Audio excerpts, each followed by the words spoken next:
All right, so with this video, we're going to continue talking about magnetism. Last time we went through the theory, we developed some equations, and I'll go ahead and review them right now. We said that if you have some external magnetic field, of course B is the variable for magnetic field, and its units is capital T for Tesla. Okay. So if you have an external magnetic field and a charged particle is moving through this magnetic field, the net charged particle is going to feel a force because of that field. It'll be pushed or pulled, however you want to think about it, in a particular direction due to this magnetic field. And the equation that tells you how big of a force it'll feel and in which direction, F is equal to the charge that's moving around in this field. Obviously, the more charge it has, the stronger the influence of the magnetic field, and the weaker the charge, the less influence. In fact, if it's not charged at all, then you'll feel no force. So obviously it should depend on the charge, times the cross product V cross B, where V is the velocity of the charge. So this is very important to note because what it tells you is a few things. Number one, a magnetic field will not affect an uncharged particle. Of course, if we look down at the super details, then there is some influence because you have things like ionization and things. But for the most part, if you have a neutral particle, that neutral particle will not feel a magnetic field. Okay, and so thus the force due to the magnetic field depends on the charge. But also, because it depends on the velocity, that means if you have a charged particle, if it just sits there inside of this magnetic field, it's not going to feel anything. It's just sitting there. It requires the motion of the charged particle through the magnetic field to be able to feel anything. And furthermore, not just that it has to be moving through this field, but its motion has to be in some way at an angle with respect to the magnetic field. In fact, the closer to being perpendicular, the stronger the influence. And that's why it's a cross product.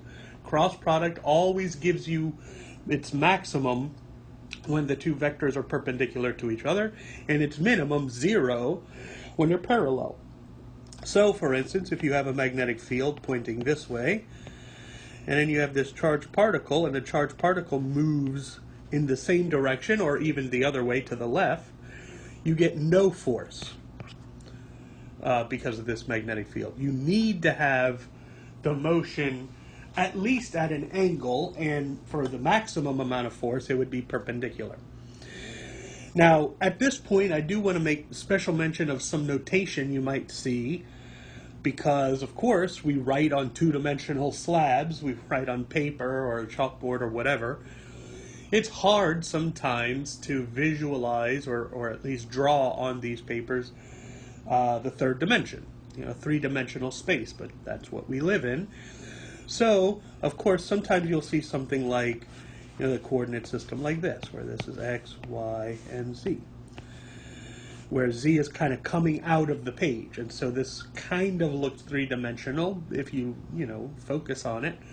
However, sometimes it could get kind of messy and not very easy to see. So sometimes what you'll see is a new notation that says when something moves to the left or right, of course, that's easy. You just do left or right arrows. Up and down, that's easy. All of this is two-dimensional. But what about into and out of the page? Well, the way you write it is you would say, if I want to write something that's going into the page, I would put a circle with an X in it. This tells me the direction is into the page, or into the board, or whatever it is you're writing on. So, according to my right-handed coordinate system here, where X is to the right, positive Y is up, and positive Z is out towards you, then this into the page would be the negative Z direction. And if I went out of the page towards you, you would put a circle with a dot. That is out of the page. Okay, so that would be like the positive z direction. And in order to remember it, it's useful, which one is the into, which one is the out of. The way to visualize it is pretend like this is an arrow being shot. And when the arrow is coming towards you, you're looking at the tip of the arrow. This is like the tip of the arrow coming out towards you. Whereas if you fire it away from yourself, then you're seeing the wings, the little feathers at the end, the fletching of the arrows. And so the X is going into the page, going away from you. The dot is like the tip of the arrow coming towards you. Okay? So now what we can do is we can have drawings like this. You could have the magnetic field looks like this. That's B. And then you can have the charge moving along like this. That's your V. And what this is representing is a magnetic field is pointing into the page, and this charged particle is moving in the positive X direction, to the right. And so in which direction should I feel the force, or should the charge feel a force? Well, if it's a positive charge, again, we do the whole right-hand rule for the cross product.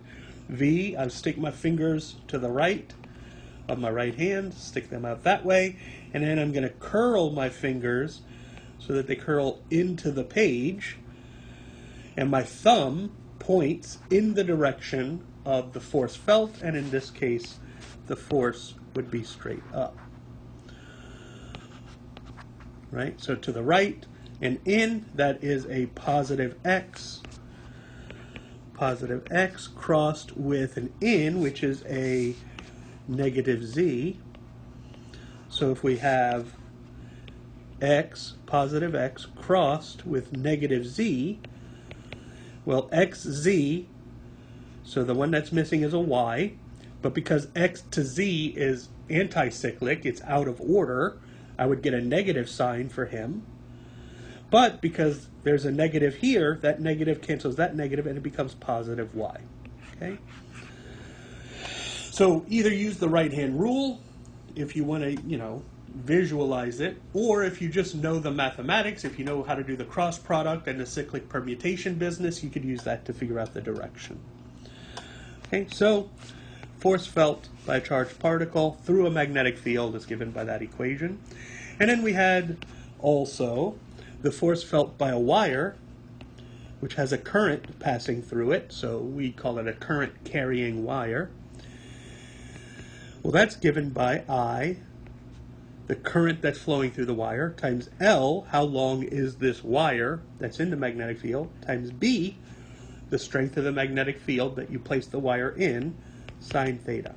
Right? This is kind of the modified, I rewrote it in terms of the ILB sine theta rather than the cross product. But it basically means the same thing as like this one. V cross B would be VB sine theta. So ILB sine theta is I times B, or I cross B, basically. All right. And then, of course, the last equation we had was, what if we have a loop of wire, and that loop of wire is placed in a magnetic field? That loop of wire will feel a torque trying to rotate the wire so that the field can pass through the center. And so you have the tau on a loop, the torque felt by a loop. That's given by n because this is the number of loops. Obviously, if you have a single loop, it's a certain amount of torque, but if you have 2, 3, 4, 5 loops, then each one of those loops is feeling the torque, so you have to, it basically multiplies the amount of torque you're feeling. So n is the number of loops. I, A, B, sine theta, where I, of course, is the current that's flowing through the loops. A is the cross-sectional area of the opening, so how big is the loop. And B, of course, is the magnetic field. Okay, so those were our three equations. We had the force on a charge, the force felt by a wire, and the torque on a loop, all placed in a magnetic field. All right, so what I wanted to do here is let's do a couple of examples to make sure we know how to solve some of these problems. So for instance, here's a particular question. An electron travels in the positive x direction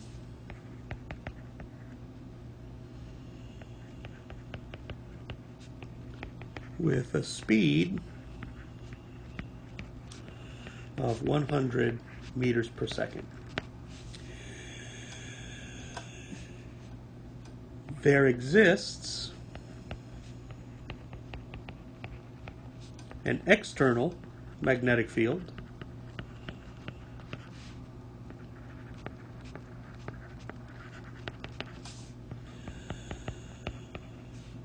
which points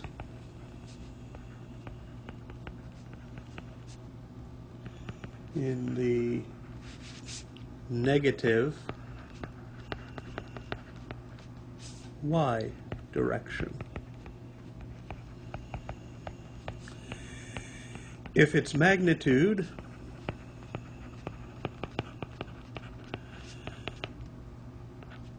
is 3 Tesla, a really, really large magnetic field, calculate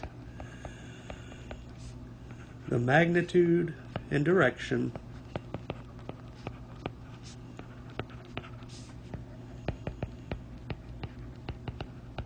of the force felt by the electron. All right, so there's our question. The equation for, let's say, the magnitude, we want to do the magnitude, that would be F on a charge is equal to Q times V cross B. I'm just going to leave off the vector symbols because I'm lazy like that, but of course it's a cross product, so they better be vectors. And I know that if what I want is the magnitude, this is the same as writing Q V B sine theta, where theta is the angle between the velocity and the magnetic field. If I were to draw this situation, I've got a magnetic field in the negative y direction, so magnetic field points down. That's my B. I've got an electron, and it moves in the positive x direction, so here's my electron, E minus, and he's moving to the right in the positive x direction. And so I'd like to know the magnitude and direction of the force felt by this electron. Well, let's do the direction first. That's the easy one. The direction. We don't need to do any math for this. We can look at the situation. Well, first of all, thankfully, the velocity and the magnitude are indeed perpendicular to each other. So the sine theta just becomes 1. So what do we have for the direction? Well, the velocity is to the positive x. So I've got positive x. Let me do it in blue. Positive x is going to be crossed with, the magnetic field is in the negative y direction. All right, so positive x crossed with negative y. Well, xy will give me a z. Okay. With the signs, I've got a positive and a negative, so I stick a negative on that answer. So it's negative z. However, I'm told this is an electron. Negatively charged. And what we know is that this right-hand rule business, this cross-product direction stuff, is under the assumption we have a positive charge. If we have a negative charge, the direction is the exact opposite. So, if this were a proton, then I would say the direction is the negative z direction. However, because electron, it's actually the positive z direction, the other way. Okay, so one more time, we're doing a cross product for directions, and they're all perpendicular, so that's easy. I do positive x crossed with negative y. Well, x crossed with y gives me z, xyz. Then I look at the signs. I say, okay, I've got a positive, so that doesn't change the sign. I got a negative, that changes the sign one time, so he becomes negative Z. All right, done. However, because I don't have a positive charge, I have a negative one, I have to change the sign one more time. So instead of it being negative Z, it's actually positive Z. Okay, if I were to write this in that notation I just talked about earlier, positive Z means it's coming out towards you, so I would say it's in this direction, towards you. Okay. Now, magnitude. We want to know how big of a force will it feel. Well, for this, it's really easy. We just stick our numbers in here. Q, that's going to be whatever the charge of the electron is, times V, well, that's 100, times B, that's a 3. And I don't care about negatives or positives because I just want the magnitude, so I just leave all the numbers positive. So the fact that magnetic field is downwards with 3 Tesla, I don't care about that. I'm just looking for the magnitude. So I'd stick these numbers in my calculator, plug it in, and get an answer. That would be the magnitude of the force felt by my electron, the direction being the positive Z direction. Okay? So that's how we do these types of problems. If, for instance, my electron was not moving perfectly perpendicular to the magnetic field, but rather at some angle, then what I would do is probably on easier problems, it would not be asking you for the direction. But even if it was, let's say the electron was moving like this, at this angle theta. Well, all I would have to do is modify this angle here. Instead of it being sine of 90, it'll now be sine of 90 minus theta. So if theta is 30 degrees, this would be sine of 60, let's say. Okay. What else? For the direction, it's still going to be perpendicular. Remember, for cross products, the directionality is always perpendicular to both of the vectors that are doing the cross product. So if V is in the xy plane and B is in the xy plane, then the force has to be in the Z direction. Okay? It's always perpendicular to the other two.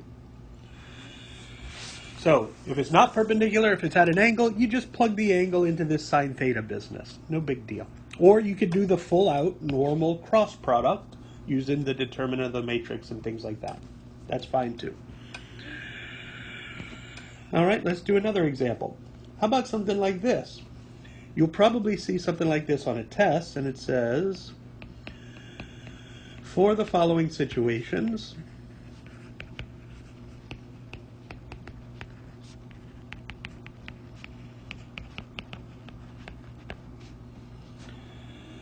give the direction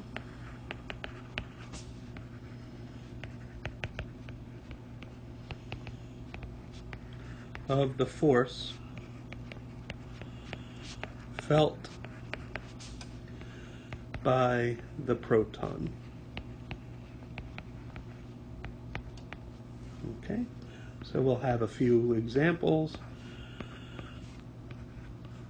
Maybe we'll have one, V is positive X, B is positive Y. We'll have something like this, V, and then that's our B. Maybe we'll have B like this, and B like that. And then we can have B like this, and maybe V like that. Okay, so those are our 4 examples. Velocity in some direction, magnetic field in some direction. I want to know what's the direction of the force felt by this particle. And it's a proton, so that means it's positively charged. So it follows our right-hand rule perfectly. All right, so let's look at the first one. We have V cross B is X cross Y. Well, XY gives me Z, and it's in the right order, so it's positive. Then I look at the signs. positive x, don't change anything. Positive y, don't change anything. So there we go, positive z. That's my answer. All right, what about part B? What do we have here? Velocity is in the positive x direction, so it's positive x crossed with. The magnetic field here is coming out towards me, and I know that towards me in the right-handed coordinate system, x and y, z comes out towards you. So this is positive z. So what is this going to give me? Well, first, xz, this must be a y. However, it's in the wrong order. It's not cyclic. X and z skip the y. It's in the bad order, so I have to put a negative sign because of that. And then I look at the signs of the things themselves. Positive x, don't change anything. Positive z, don't change anything. So negative y, that's the answer. So this, if this were a proton moving in this field, it would start curving downwards like that. All right, so part C, what do we have? We have a velocity that's in the negative y direction because he's downward, so negative y, crossed with. The magnetic field is to the left, so that's negative x. So what do we get? Well, we have a y and an x, so I know a z. However, it's the bad order. Y, remember, it's x, y, z, so if it's y then x instead of y then z, it's the reverse order, so I have to put a negative. So it's z because it's y and x, so z is the answer. But it's negative z because it's anti-cyclic. And then now I look at the signs. So there's a negative on the y, so that cancels this negative, makes him positive. But then there's a negative on the x, so we get another negative. So the answer is negative z. Right? Yx gives me a z. Anti-cyclic gives me a negative. This negative and this negative cancel themselves out, so it's just negative z. All right, last one. We have a magnetic field to the right and a velocity that's into the page. So remember, into the page is negative z. So negative z is the velocity.